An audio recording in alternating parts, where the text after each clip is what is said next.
Namaskar and welcome to News Night. On the show tonight, the conspiracy to malign democracy as the Pegasus project appears to lack substance. We'll discuss this and also get expert opinion on China's reluctance to allow phase 2 of a probe into the origins of COVID. Those are important discussions, so stay with us. But first, as always, the headlines. Pegasus project appears hollow after clarifications from Amnesty International and NSO CEO Shalev Julio. Amnesty International confirms the list of names relates only to potential targets of Pegasus spyware, and NSO says that 50,000 names is a huge exaggeration. The company has 45 customers with about 100 targets each year. Communications Minister Ashwini Vaishnav tells Parliament that allegations in Pegasus case are without substance, calls it an attempt to malign Indian democracy, adds company whose technology was used also rejects the claim.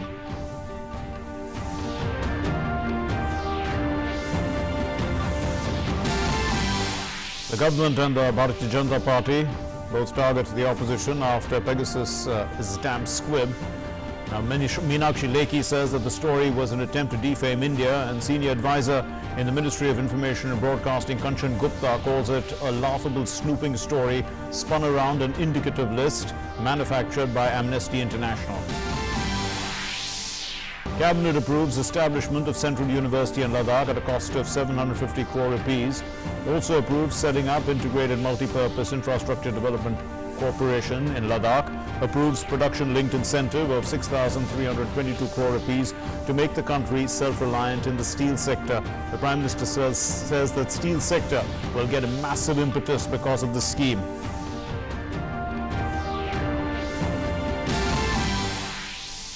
The MEA terms the abduction of the daughter of an Afghan diplomat in Pakistan as shocking and says that the way Pakistan tried to dismiss the victim's words is a new law, affirms India's support to the government and the people of Afghanistan for a peaceful, democratic and prosperous future. Interests of all sections of the Afghan society should be protected. China refuses to allow WHO to probe its Wuhan lab in the second phase of investigations into the COVID origins. WHO asks for raw data, access to laboratories and markets, and urges China to be transparent. China's reluctance to allow investigation further fuels concerns of potential truth in the lab leak theory. Death toll in unprecedented flash floods in China reaches 33. The world's largest polluter sees heaviest rainfall in 1,000 years. More than 3 million people affected in Henan province.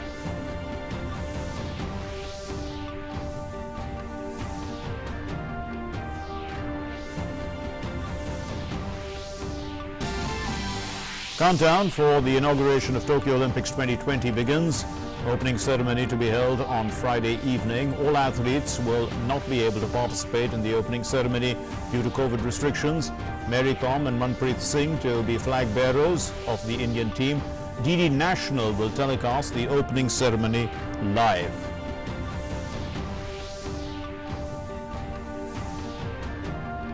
Thanks for joining us here in DD India. My name is Mark Lin. Here's our top story. The supposed Pegasus project that came up with some sensational claims of governments using spyware for surveillance of citizens appears to be more sound and fury signifying nothing. Amnesty International, which released the list, claims that the 50,000 names are potential targets, not real targets.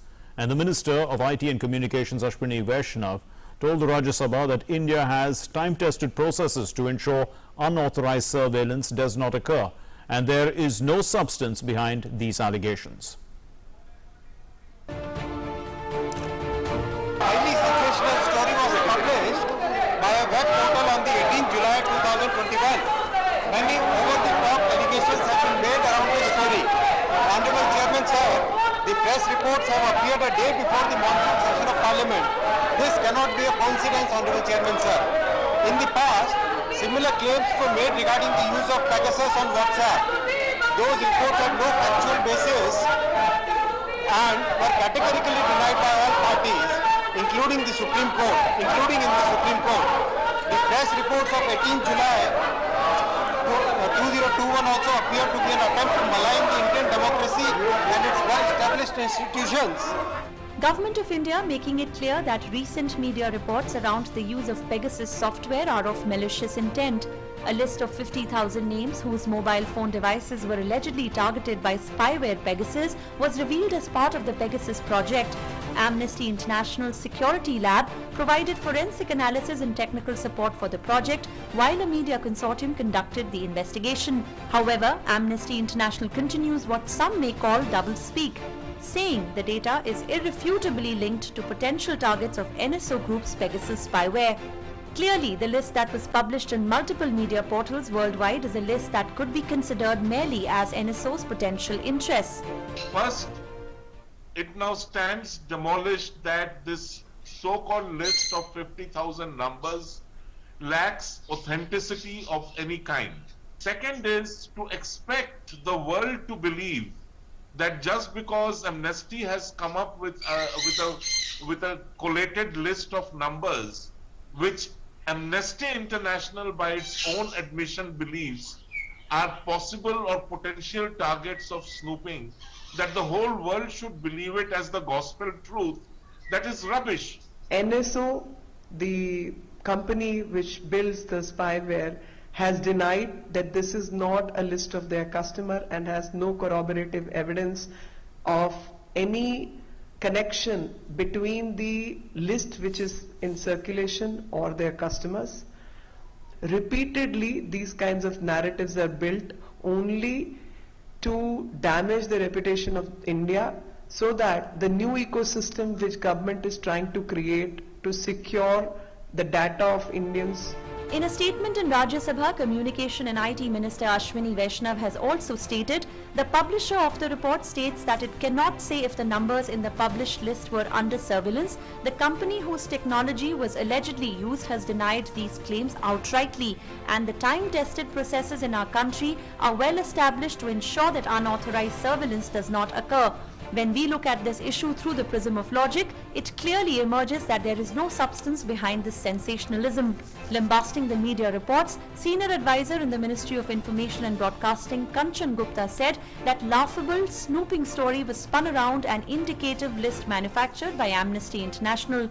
Amnesty International has issued a clarification, a statement saying that they have not, the list which has been released by them, the 50,000 global list of 50,000 names or telephone numbers, that has not been sourced from the company. That it was a list generated by Amnesty International. So this is a list which was sort of conjured out of the hat, and then on the basis of that list, this entire story was spun around it, that these are the people who were snooped on or who were the potential targets of snooping. Amnesty says the list of 50,000 numbers used by the Wire and other media agencies is not related to NSO. At best, it is only indicative of interest of NSO customers. Under the garb of the Pegasus project, the Wire has so far revealed 115 names on the Snoop list. It says these are among those who may have been targets for surveillance are politicians, journalists, activists, students and many more. However, CEO and founder of NSO has clearly stated that Pegasus has 45 clients with around 100 targets per client a year. If you take NSO's entire history, you won't reach 50,000 Pegasus targets since the company was founded. In addition, this list includes countries that aren't even our clients, and NSO doesn't even have any list that includes all Pegasus targets. Foreign journalists also questioned Amnesty International. Investigative journalist from Bloomberg, Ryan Gallagher, tweeted, "Some clarity is definitely needed on the origin of the 50,000 phone number list and the link to NSO. Did a whistleblower inside NSO disclose the numbers? Were they indeed hacked from an NSO server? If the latter, can technical evidence be produced tying the server to NSO?" While the Wire continues publishing list after list of potential targets, it has so far failed to provide any proof to back these claims. The press reports have appeared a day before the monsoon session of the Parliament. This cannot be a coincidence, Honorable Speaker, sir. And the timing of the so-called expose, which broke the night before the monsoon session of Parliament, adds to the murky waters of the Pegasus project Snoop list. Bureau Report, DD India. So in focus tonight is this: Pegasus project, conspiracy to malign democracy. And talking us through this, we have with us Shekhar Iyer, senior journalist, and Alok Bansal, director of the India Foundation. Thank you very much, gentlemen, for being with us. Let me start with you, Shekhar Iyer. There's a difference, obviously, to any common man, that there's a difference between a potential list and a real list. But when we can see that, you know, this potential list has been published by 17 media houses and very quickly without due diligence, does that imply, you know, that the credibility of these media outlets is at stake here? The credibility of Amnesty International should be, scrutinized, as well as the credibility of this forbidden stories. What would you try and, how would you look at it? Well, Mark, I'm sorry to say that this whole thing is totally bogus. I mean, this is the only way I can describe this, because, you know, right from the time when this controversy has come, normally, you know, when you have this kind of an international consortium of newspapers and media coming out with some big explosive stuff, one expects some due deliberation has been done, some lot of facts have been gathered, they have been verified. But what we are seeing here today is, finally it all ends down to, because I read all the newspapers which publish these numbers and the so-called potential target, and all their stories have this if and but. How can you claim an investigation if there are so many ifs and buts? And the whole idea seems to be, see, anybody who has a mobile phone, I would say, is a potential target. That's now, right. Then, I mean, this is as simple as it can be. But Yes. the point is, where did these numbers come from? As we are seeing today, even the Amnesty, you know, after the disclosures made by the Israeli media and Israeli journalists, where they said, look, these numbers were just, they are not sourced from NSO. Nobody has, got it from any client of NSO. These numbers were thought of as, potential target. That means anybody, say in India, who is seen as, has an adversarial relationship with the government, is supposed to assume that he is under surveillance. Now, Yes. is this the basis on which we create such a big campaign to claim Right. that everybody is under surveillance, everybody is under this kind of a 1984 kind of situation, True. and where Yes. everything, the democracy is in danger. It looks like, the narrative was decided first, and all these things were later gathered to further that narrative. It's a very Okay. unfortunate, because some of the big names in journalism, international Sure. journalism, like Washington Post, Guardian, now these are the kind of papers who are considered to be, standards of journalism. But what we are Yes. seeing today, they have fallen for such a kind of a story which is absolutely bogus. Because I'm Okay. sorry, I'm forced to use this word, because even after 3 days, what are we hearing? We are Yes. only going on hearing these are potential targets, and we have to believe them because the Modi government is against media. Modi government is Right. after its rivals. Modi government is after critics. Now look, even the publication, the website which has published these in India itself, it has had a particular editorial position right True. from the beginning. So the prism of logic, as the minister says, the prism of logic should be The applied. kind of a story and the narrative. Yes. And the whole idea seems to be, this is not in isolation. We have True. seen for some time, some of the big editorial names have been used to create a situation, or to create a scare, or to create a make believe that everything is in danger in India, from judiciary to Okay. our parliamentary system. Let to me media, bring in to let me everything. bring in kind of Alok thing Bansal was into not the exposed. discussion, Mr. Iyer. Yeah, let me bring in Alok Bansal. Mr. Bansal, the fact that surveillance takes place or intelligence gathering takes place is a matter of necessity for any state. We are aware of that, and in the days when we are living in artificial intelligence, obviously these tools will be used, and I mean it's for the good of the nation. It's in national interest. So there has to be a difference between authorized intelligence gathering and obviously unauthorized. And so this narrative is probably feeding on the fear that people have in their minds, that, there's too much AI around us. And, it's quite easy for people to catch on to something of a narrative like this because, they already feel that, Google, WhatsApp, everything already seems to have your digital footprint. See, there is no doubt that this particular incident, this particular story has been, is actually harping on these people's insecurities, which stem from that they are being snooped around. But the timing and all those things actually shows that this is actually a carefully calibrated conspiracy against Indian democracy. Yes. Actually, its revelation just one day before the monsoon session. They are actually thriving on people's insecurities, and in fact, they have come out with this report. As I said, NSO is an organization which allows authorized snooping. It sells its software only to countries, sovereign countries. And in fact, the report mentions many of those countries which are not even the customers of NSO. And authorized snooping is done. There is a process, in fact, at state government level, there is a review process which even chiefs, at the level of chief secretary.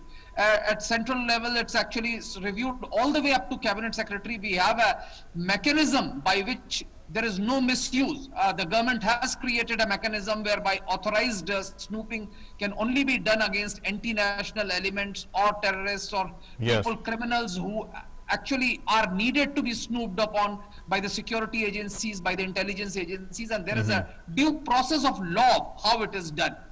Now, in this particular case, as Shekhar has also brought out, the numbers are so large. Yes. The numbers of NSO customers, it actually just belies imagination. But we must also admit that the report itself says that we are not saying that these people are being snooped around. These are only potential targets. Yes, yes. So it's actually, you have created a hype around nothing. You have It's hype.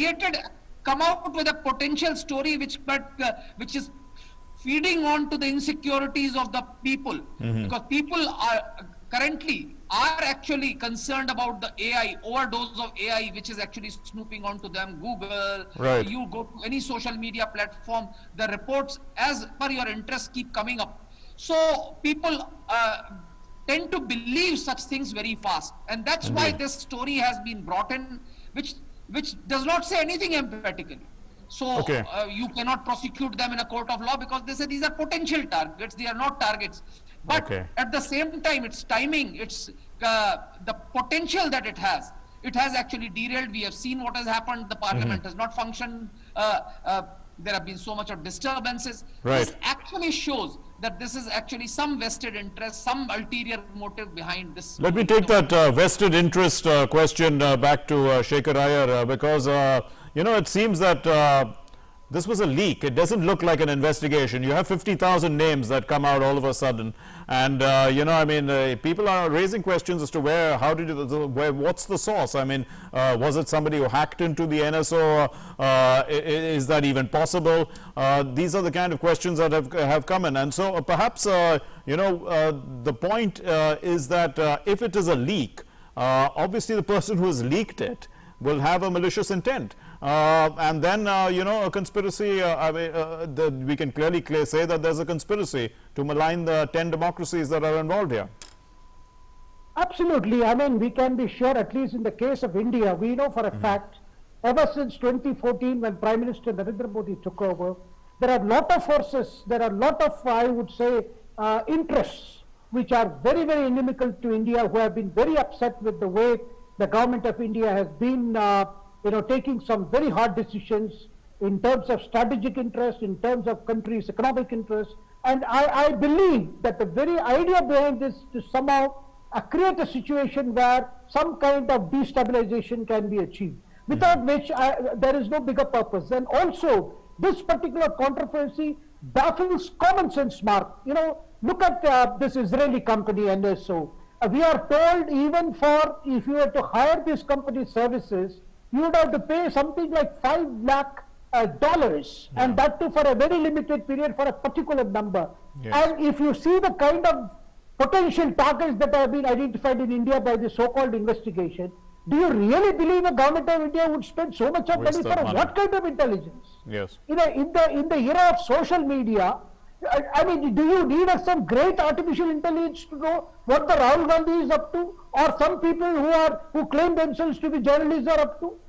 Everything is out in the open. What kind of intelligence would anybody be interested in what these people are doing? That's a fair question. I mean, it baffles common sense. Yeah, that is absolutely. why I believe, as was pointed out, that the whole idea seems to be create a spokesperson, create a halavulla, create a big thing, which actually in terms of reality will mean nothing. We seem to be running short of time, but let me just get in one more word from, we'll get in another word from Mr. Bansal. So this kind of, working on people's tendency to go on, because there are endless conspiracies. You can go on saying government is up to this, government is up to that, but the fact remains, because essentially what I feel is, you see, organizations like this Israeli company, they are, their clients are all corporate clients who are, who are wanting to know some corporate intelligence. See, they are the kind of people who can pay that kind of money. Because their business model is obviously meant for authorized surveillance. So that goes without saying. Let's bring in Mr. Bansal. But Mr. Bansal, the question that I want to ask you is that if and I do not believe any government, worth its salt would spend so much of money. And if you look at the potential targets, right? I mean, what is that they are doing in the hiding that the government? I take your point, Mr. Shekhar Iyer. I take your point. Let's get the final word from Mr. Bansal, because we seem to have run short of time. Mr. Bansal, my question to you is about the question is about whether NSO, if it can be hacked. If it can be hacked, I mean, if we are looking at military grade kind of intelligence gathering, if that sort of a system can be hacked, in terms of security threats, how serious is that? Yeah, that's an issue which we need to understand. NSO is one of the top level companies as far as this field is concerned, and as I wanted to emphasize, the NSO does not sell its software to corporates. It's actually only sells it to the countries, in fact the sovereign governments, and if its data can be hacked, then it's actually a serious threat. If somebody claims that they have managed to hack into NSO, then maybe even those information which we are trying to get from anti-national elements, etc., may go away, and that may be a security threat. And I think we need to investigate this factor very more seriously as to how this information has gone out, whether it has been hacked from NSO server or anything like that, and that would be a issue of great interest to the Indian security establishment. We'll have to leave it there. Thank you very much, Alok Bansal and Shekhar Iyer, for enlightening us on this important subject. Let's move on to our next story then. The Union Cabinet has approved the setting up of the Central University in Ladakh, also an integrated multi-purpose corporation. This is in Ladakh, and it's for infrastructure and construction projects. There's another key decision that the Cabinet took, and that is the approval of production-linked incentive scheme for specialty steel. The scheme will in fact attract additional investment of 40,000 crore rupees, and it's estimated it's going to generate about 68,000 direct employment opportunities in the next 5 years. Here's the details. A long-standing demand of the people of Ladakh will finally come true, with the Union Cabinet giving the green signal to set up a central university in the Union territory. केंद्र शासित प्रदेश लद्दाख में 750 करोड़ रुपए की लागत से central university की स्थापना की जाएगी। सेंट्रल यूनिवर्सिटी की स्थापना से उच्च शिक्षा का प्रसार होगा, छात्रों को उच्च शिक्षा के अधिक अवसर मिलेंगे। ये सेंट्रल यूनिवर्सिटी वहां पर अन्य शिक्षण संस्थानों के लिए भी एक मॉडल का कार्य करेगी। Lieutenant Governor of Ladakh, along with the people, especially the youth, were elated at the decision and welcomed it wholeheartedly. Girl students हैं, क्लास 12 करके घर में बैठी हैं, क्योंकि हायर एजुकेशन के लिए उनके माँ बाप लद्दाख के बाहर उन्हें नहीं भेजना चाहते। मेरा ये मानना है कि इस सेंट्रल यूनिवर्सिटी स्थापित होने से, गर्ल्स हॉस्टल स्थापित होने से लद्दाख में लड़कियां बहुत आगे बढ़ चढ़ के पढ़ाई में भाग लेंगी। एजुकेशन इज वेरी इंपॉर्टेंट, जिसे आप रीड कैट भी बोल सकते हो और अंके भी बोल सकते हो, हिंदी भी बोल सकते हो। That's very important, but that's plays a very crucial parts अगर डेवलपमेंट चाहते हो और जो भी करते हो education is must. Central university होना बहुत ज़रूरी है और ये बहुत खुशी की बात है कि इस साल हमें अप्रूवल मिला है ताकि हमारे बच्चे यहाँ पे अच्छे से पढ़े और दूर जाना ना पड़े। The cabinet also approved setting up an integrated multi-purpose corporation in Ladakh for infrastructure and construction projects. The corporation will work for industry, tourism, transport and marketing of local products and handicrafts. It will also work as the main construction agency for infrastructure development in Ladakh. The establishment of the corporation will result in inclusive and integrated development of the Union territory and will ensure socio-economic development of the entire region and population of Ladakh. ये corporation Ladakh में उद्योग, पर्यटन, परिवहन सुविधाओं के विकास और स्थानीय उत्पादों और हस्तशिल्प की मार्केटिंग जैसे महत्वपूर्ण कार्य करेगा।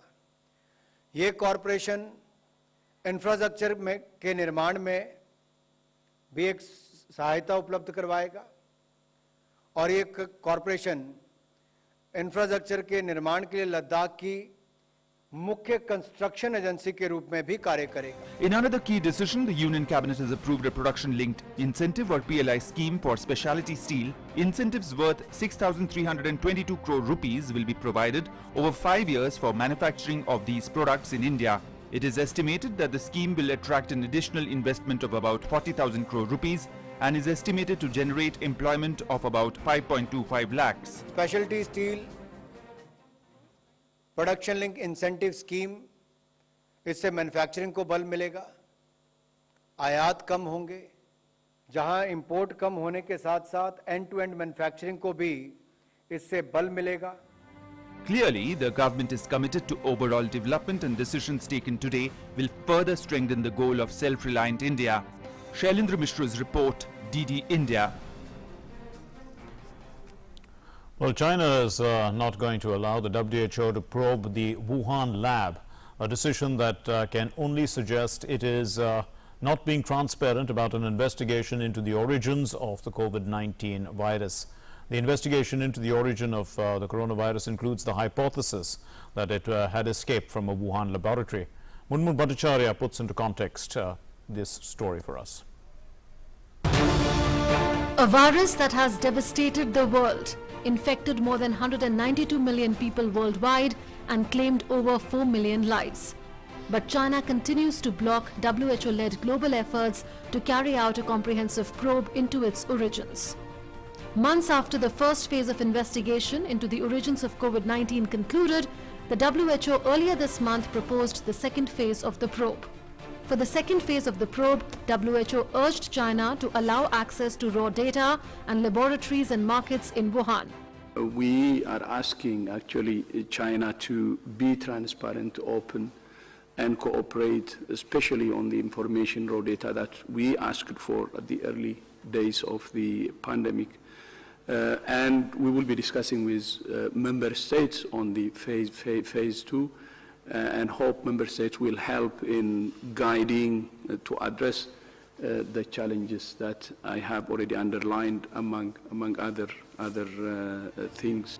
But China has rejected the World Health Organization's plan for the second phase of the probe, terming the proposal as unscientific and politically motivated.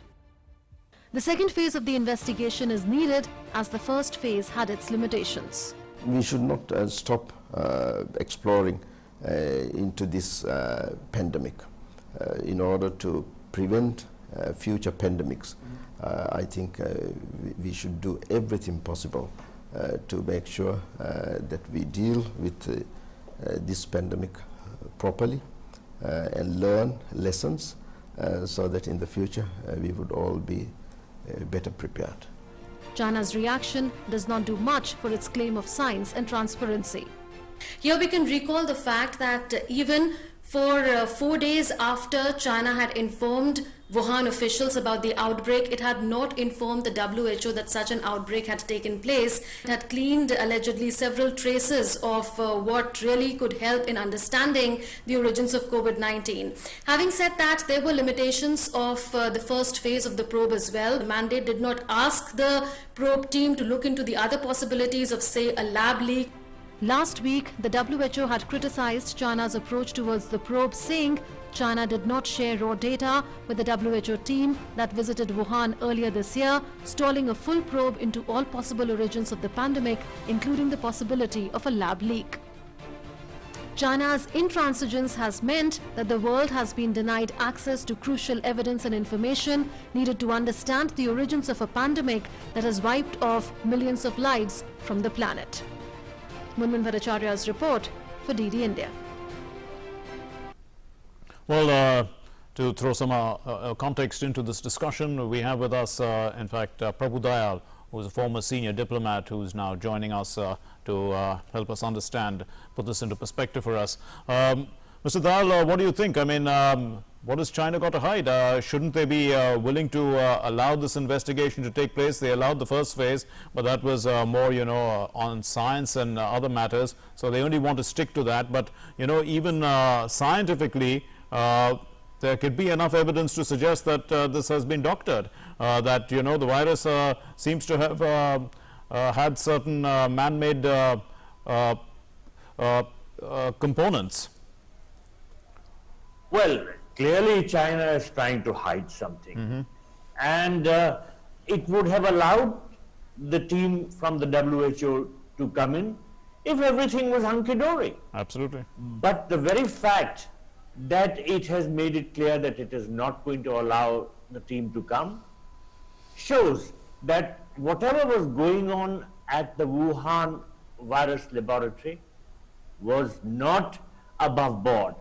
There have been suspicions that China is engaging in biological weapons warfare preparations, that it is creating weapons of biological warfare. And if at the Wuhan lab something of this sort was going on, it should not surprise anybody. Now, China has rejected completely the suggestion that a second visit by the WHO team should take place. Although the WHO Director General has very clearly said that the first visit was not sufficient because the actual details had not been made available, and therefore a second visit is necessary. China has brushed this aside, and it has made it clear that it is not going to accept the visit by the WHO team. And suspicions all over the world are going to arise. But you know, China is very shameless in these matters. China does a lot of things which are not above board, but it tries to have its way by bulldozing around. And in this particular instance also, it is trying to do just that. Hide what is the suspicions, as you say, Ambassador Dayal, the suspicions are definitely rising. Cover up and not let anybody come and investigate what actually was happening there. Indeed, so the suspicions are definitely going up because of the behavior of China. But the question that will come to people's minds is that, you know, we need to find the origin of this virus for the sake of humanity. Because, I mean, look at the amount of devastation it's caused across the world. We don't want another thing like this to happen. We need to be prepared for such things. So, and the WHO is, you know, is the institution that's taking the lead in trying to find this out. So it's important for China to cooperate. How does the world get China to cooperate as far as this is concerned?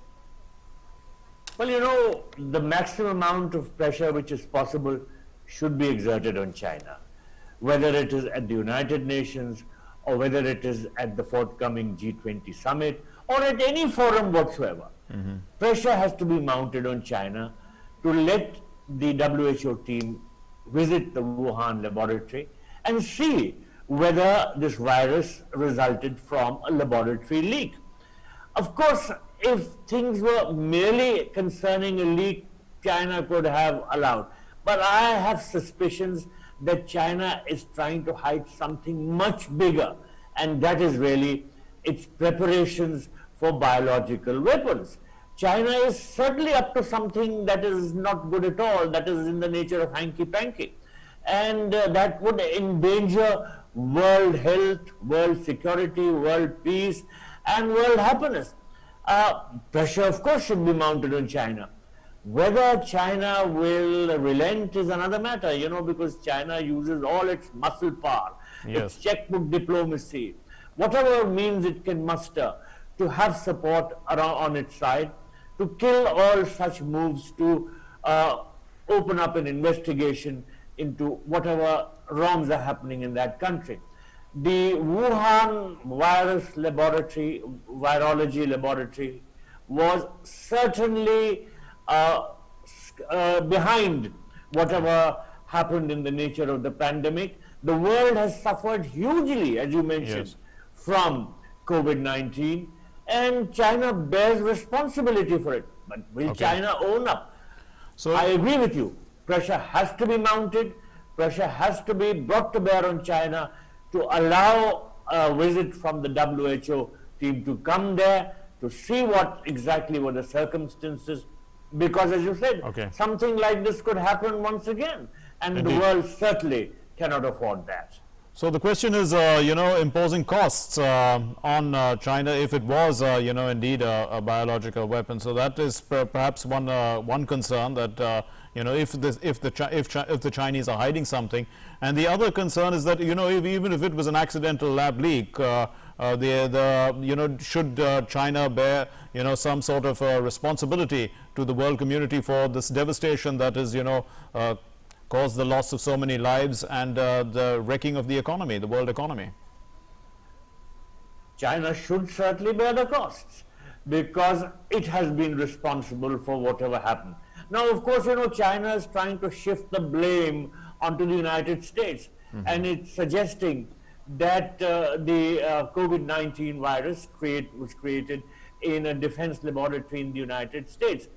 It will try and deflect blame elsewhere too, because it is not going to accept the fact that it was behind the origin of COVID-19, that in fact there was something very fishy going on at the Wuhan Institute of Virology. But as you said, there have to be costs. People have to make it clear to the Chinese that they cannot have their way in this manner, that they cannot be up to hanky-panky and get away with it. And that if they are trying to do something which has damaged the world so severely, then they will have to bear the cost. Trade sanctions and other such means could be resorted to. Well, India already showed the way by banning Chinese apps and cutting out Chinese companies from government contracts. So other countries have to learn from what we did and perhaps escalate the sanctions, escalate the nature of the action, because certainly the world has suffered greatly from whatever China did. We'll leave it there. Thank you very much, Ambassador Prabhu Dayal, for your inputs and your insights. Moving on then to our next story. Well, the central China province of Henan. So it's seen some torrential rain that has affected the lives of about 3 million people, 33 reported dead and 8 missing. A total of 376,000 local residents have been relocated to safer places. The Provincial Emergency Management Department had said so. And Henan is one of China's most populous provinces with 94 million people, and is facing a historic rainstorm for the past few days, which has devastated the lines of communication and transport. The state news agency reported that rainwater has damaged more than 2,15,200 hectares of crops, causing a direct economic loss of about $188.6 million. Many provinces have faced huge flooding this year and put the infrastructure under stress. Several roads and railway lines were blocked by rain-triggered disasters. Services of hundreds of trains and flights have been cancelled. Communication, power and water supply in several areas of Zhengzhou city have also been disrupted for more than 24 hours, and base stations, electricity and water facilities have been damaged. India supports the government and the people of Afghanistan in realizing their aspirations for peaceful, democratic and prosperous future, where the interests of all sections of Afghan society are protected. Briefing the media, the External Affairs Ministry spokesperson Arindam Bakshi said that India-Afghanistan bilateral relations are guided by the Strategic Partnership Agreement, which was signed in October 2011. He said that the External Affairs Minister, Dr. S. Jaishankar, had emphasized India's long-term commitment to the development of Afghanistan at the Afghanistan Conference 2020 held in Geneva. on the abduction of the daughter of an Afghan diplomat in Pakistan. The spokesperson termed the incident as shocking. He said that Pakistan's denial of the victim's account is stooping to a new low. This is, of course, a very shocking incident. It involves two other countries, that's Afghanistan and Pakistan, and usually we would not comment on it. However, since the Interior Minister of Pakistan has dragged India into it, I would only like to say that even by their standards, Pakistan's denial of the victim's account is stooping to a new low. As regards the security of the Indian High Commission and our personnel in Pakistan, I would not like to get into specific security related measures. News throughout the Olympics now. Well, the opening ceremony is just a few hours away, in fact, and the world is waiting for the already delayed Olympics of 2020. While the pandemic posed a tough challenge, the spirits are still high, and this report tells us all we need to know about the opening ceremony.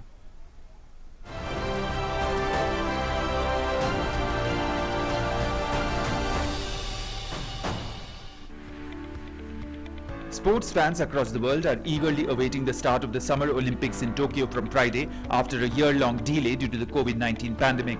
The mega quadrennial event will kick off with a highly anticipated opening ceremony in Tokyo. However, the event, to be held at the newly built National Stadium in the Japanese capital, will be a scaled-down and sobering affair amid the COVID-19 pandemic. About 950 people, including officials and journalists, will watch the opening ceremony of the Olympics at the main stadium, from which spectators have been banned. Yes, 950 people will be attending as stakeholders, and athletes are allowed to participate. We're taking countermeasures. The athletes have to comply with the playbook. So, a minimum of 1 meter and possibly 2 meters of social distancing is required. And they have to wear masks all the time.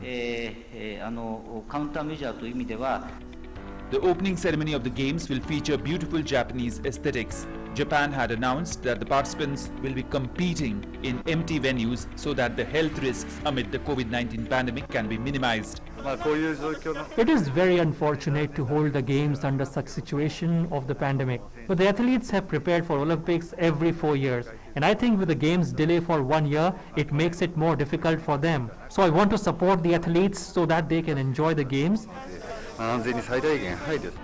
India is being represented by 127 athletes in the Games, with the overall contingent size being 228, including officials, coaches, other support staff and alternate athletes in view of COVID-19.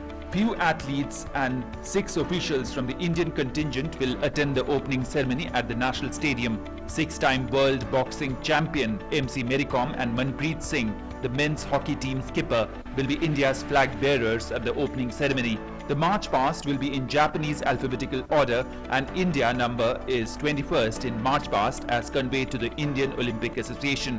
India has sent its largest contingent ever to the Olympics, with 127 members showcasing their talent at the showpiece event. The Indian athletes will be competing across 18 sporting events.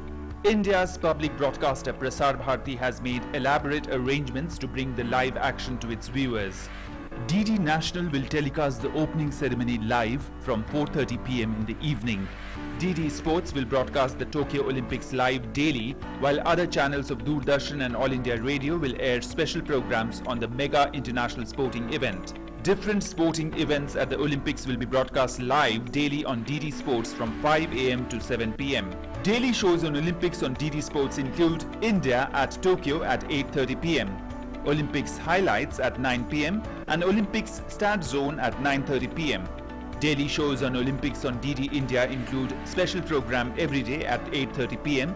and special segments in Breakfast News, Midday Prime and News Night. Daily shows on Olympics on DD News include special program from Monday to Friday at 7 p.m. and on Saturday at 5 p.m. Besides, special segments will be aired in Breakfast News, Midday Prime and News Night. Sports Desk, DD India.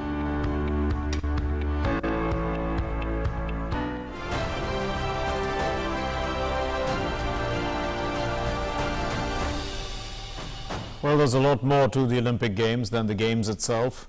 Behind the scenes, athletes need to be protected and also looked after, and one of the important features of this unique Olympics is the number of tests that are going to be done to ensure both the safety of players and also to see that no one is cheating.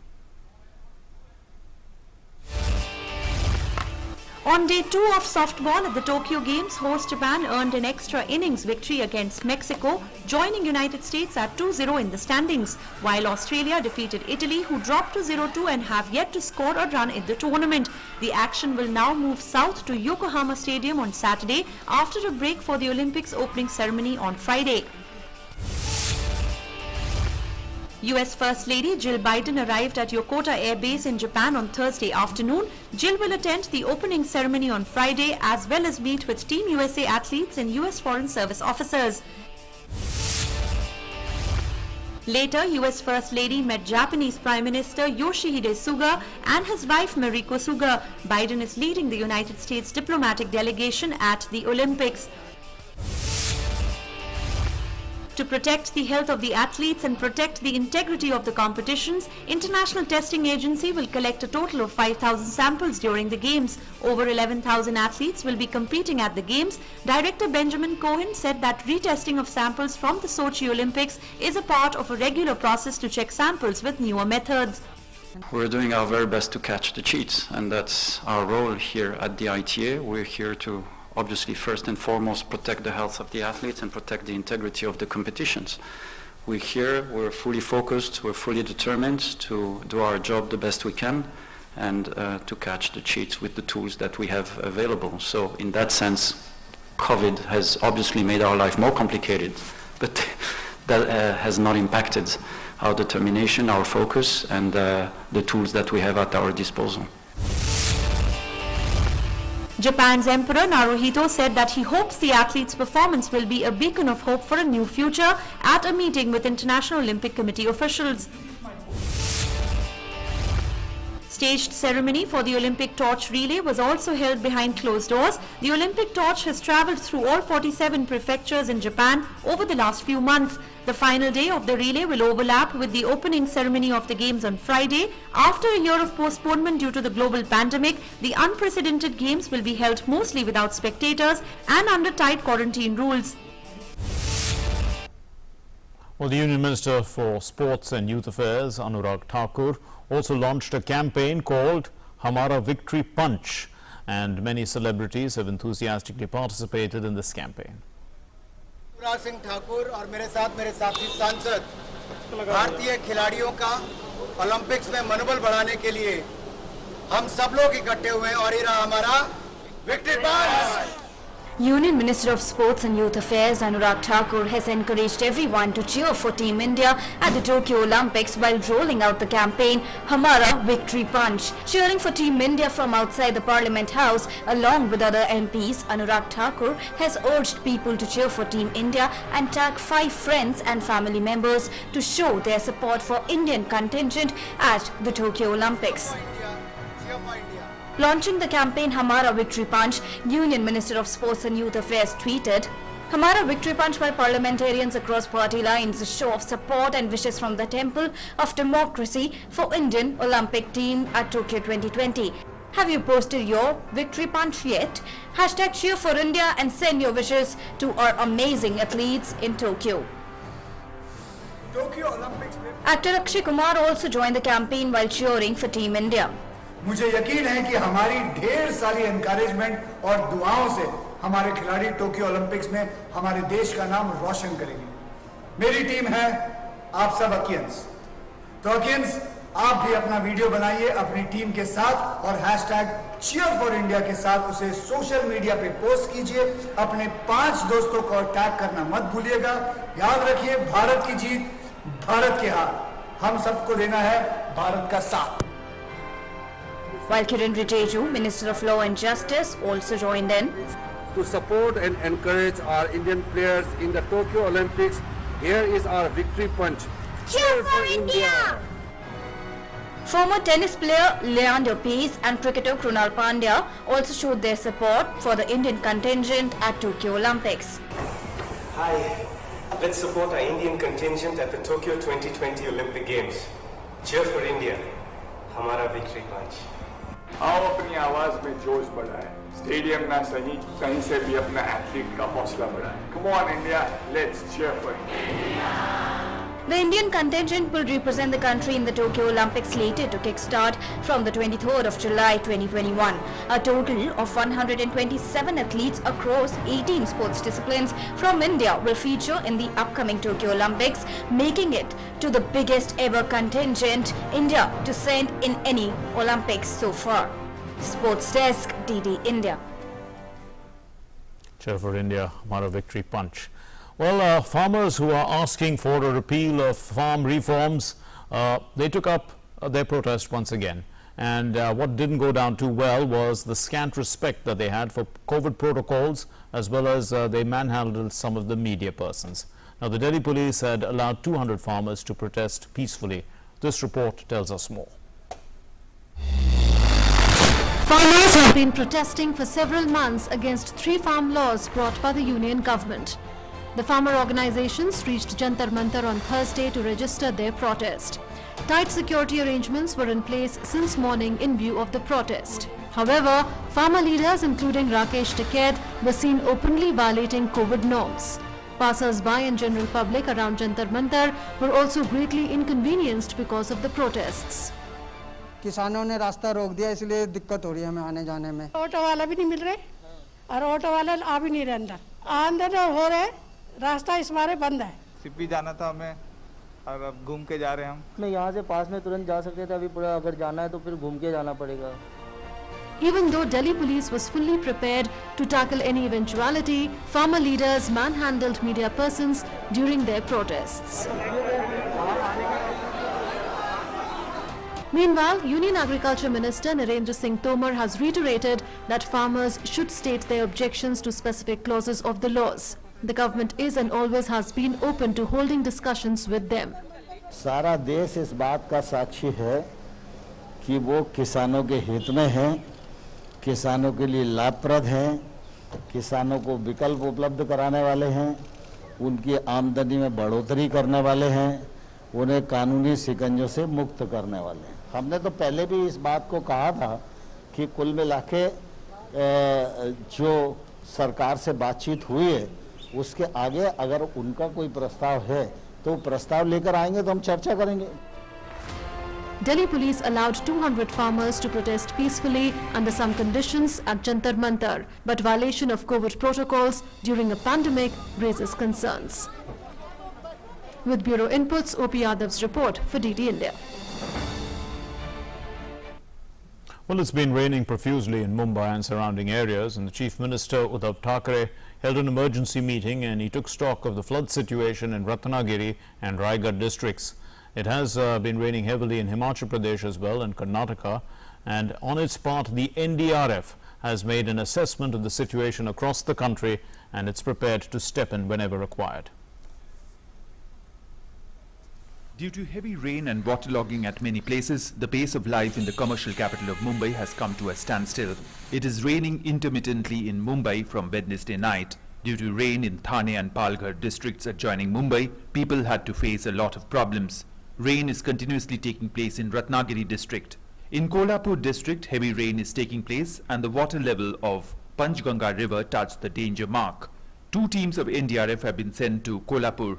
Prime Minister Narendra Modi in a tweet said that he spoke to Maharashtra Chief Minister Uddhav Thackeray and discussed the situation in parts of Maharashtra in the wake of heavy rainfall and flooding, assured all possible support from the centre to mitigate the situation, praying for everyone's safety and well-being.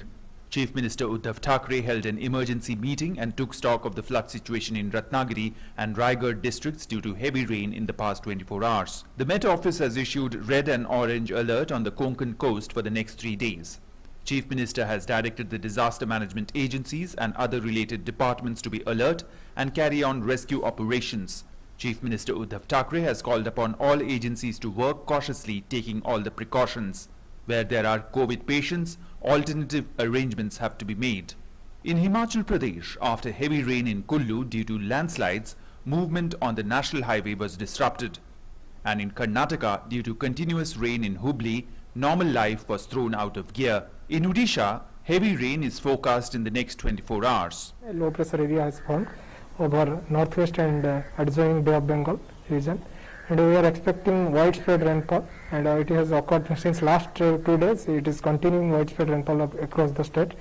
NDRF has already completed its preparedness with regard to relief and rescue operations at its own level in view of the rain and flood situation in the country. Heavy rainfall warning has been issued at some places in central Maharashtra, Madhya Pradesh, Vidarbha, Chhattisgarh and coastal Andhra Pradesh. Heavy rainfall has been predicted at some places in Uttar Pradesh and Uttarakhand.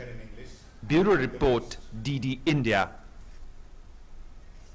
Well, the Karnataka Chief Minister B.S. Yediyurappa hinted at his resignation around July 26. Speaking to the media, he praised the BJP leadership for giving him an opportunity to serve the people, even though he had passed the age of 75.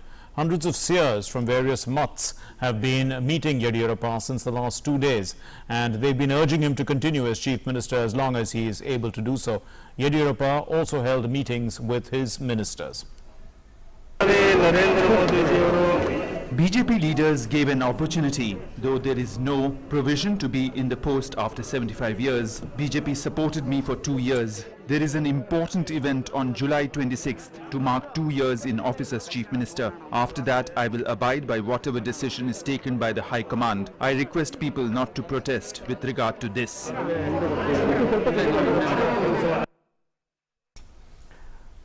Well, news snippets now from around the country. Here's our national roundup. Indian Navy participated in a 2-day bilateral passage exercise with Royal Navy Carrier Strike Group 21 led by HMS Queen Elizabeth in the Bay of Bengal. The bilateral maritime exercise was designed to hone the ability of the two navies to operate together in the maritime domain. The maiden exercise was between Indian Navy and the Royal Navy's latest aircraft carrier HMS Queen. The exercise also witnessed the maiden participation of the F-35B Lightning, which operate from the deck of HMS Queen Elizabeth. Due to sustained and collaborative efforts by the centre and the states and union territories, less than 50,000 daily new cases have been reported since 25 continuous days. Active caseload stands at 4,09,394 and active cases now constitute 1.31% of the country's total positive cases. The country reported 41,383 new cases in the last 24 hours. Overall recovery rate stands at 97.35%. COVID-19 vaccination coverage has exceeded 41.78 crores. More than 43.79 crore vaccine doses have been provided to states and union territories so far through all sources, and a further 7 lakh doses are in the pipeline. More than 3.20 crore balance and unutilized COVID vaccine doses are still available with the states and union territories and private hospitals to be administered. Uttar Pradesh Chief Minister Yogi Adityanath launched Uttar Pradesh Mukhyamantri Bal Seva Yojana. The Chief Minister said that a total of 4,050 children have been identified who have lost both their parents. The Chief Minister said that state government will provide them Rs 4,000 monthly. The state government will also bear the cost of their upbringing till they attain the age of 18. And let me conclude with a little bit of advice. Please keep your masks up, as well as if you haven't been vaccinated, get the jab done. Thanks for watching. Namaskar.